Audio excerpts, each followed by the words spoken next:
Hey guys, Brad here, working from home still down here in Melbourne. Just wanted to give a response to some of the feedback I got from my video and the update to the ST250s that was emailed out on Saturday. So yeah, firstly, just want to say massive thanks to everyone who sent support. Like, I've printed all the support letters out because in this time, this encouragement really means a lot to us, and we've been copying an absolute flogging on the internet from just a group of people who've just set out to cause us a lot of pain and use our delays against us. So I've been reading these encouragements out. It makes a massive difference to me personally, to my family, to our staff. I've said before, we've had staff in tears every few days because some people have just set out to attack us. So just want to thank you guys who've stuck with us and supported us, especially considering we've got delays and it's unfair and it's not what we expected. And yeah, your support means a lot to us. So in these letters, I actually had a few really good questions raised. So thank you guys as well who have come to us with connections to people or come to us with ideas.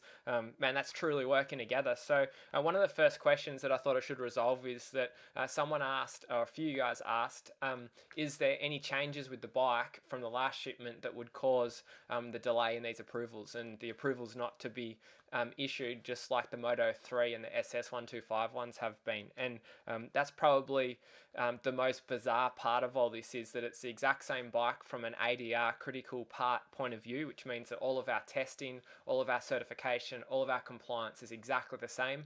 We've audited the motorcycle and verified that. We've sent that information to the government. I really hope that they review that and issue us our approvals. But like I said on the video, it's we're really at their mercy. So yeah, stay tuned. We're fighting hard for that. So yeah, there's no reason why the bike itself shouldn't comply and approvals be issued, just like we've recently seen with the Moto 3. So it's a good question. And one of the other questions I got asked, actually, let me just check here. I should make sure I'm answering the questions that you guys actually asked me. So I appreciate that. I've just sent a little update. I put an update SMS out to you guys as well, so I just got my notes here. But the second question I got asked was, that I thought was an awesome question, was, is there anything you guys can do to help by getting together, lobbying government, that type of thing?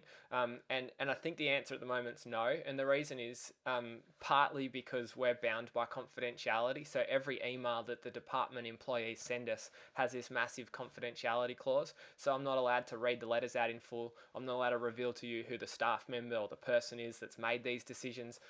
Man, I wish I could, because we should be lobbying those people. But as we stand, I don't know that legally we're allowed to do that. I don't know that ethically that's the right thing to do either.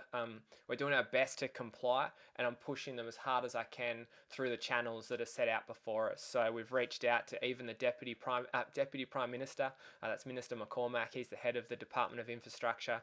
Today I'm reaching out at the moment. Got an email half drafted to the Shadow Minister for Infrastructure, just trying to get their attention to say this is worth resolving and worth reviewing. There's a lot of people affected by these delays. So we've had a lot of support in that area.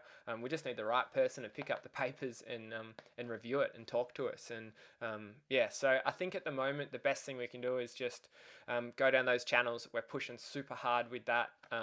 And we'll continue. But I think if we went and caused a ruckus with these employees, it would only make it worse at the moment. And especially, like, I'm already calling them every day or every second day. So I think they get frustrated with that. So I think filling their inboxes up with a few hundred emails, it's not quite the time for that. So there is a process.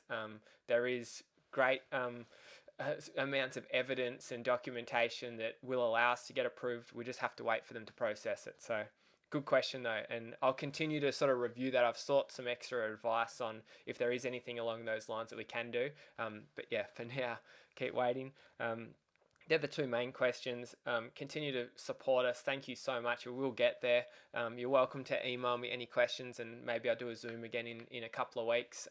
And just keep inviting you guys to communicate with us. We're here. We're fighting super hard. We're incredibly grateful to those who are supporting us. We're strong. That's probably the other question that came up as well, is that, like, is Bright going bankrupt? Are we going to lose all our money? And the answer is no. We're strong. That's partly and actually the pretty much the whole reason why I've had to be incredibly slow in issuing refunds and offering refunds, because we've gone and built all your bikes. As you know, as soon as you paid us, we went out and incurred all the cost to build the bikes. So the bikes are sitting here, sitting in our warehouse in China, waiting to be sent to us for final delivery. So it creates a huge financial burden for us to go and refund people. That's why all the bikes were sold on unconditional contracts for sale.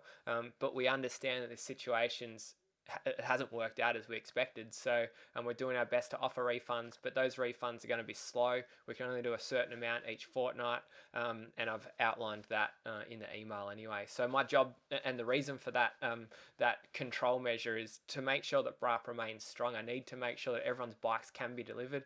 We will weather this storm. It's difficult. Like I said, we're getting a lot of heat and a lot of pain from a small group of people that are just set out to use these delays against us, and to use previous battles that I've had and previous media articles that have been written about us. They use it against us, but I've got to do my best to ignore that. My heart is always to bring order to situations. I don't want to cause you guys distress. We're just doing our best to navigate these circumstances, and number one is that I'll do everything possible to make sure BRAP remains strong so that you get your motorcycle, and those people who are getting a refund can get a refund too. So we'll get everyone a successful outcome. We're pushing hard. I'm committed to that. You'll be out riding soon. Stick with us. So yeah, thank you guys. Talk soon, and super grateful to everyone sticking with us. Right.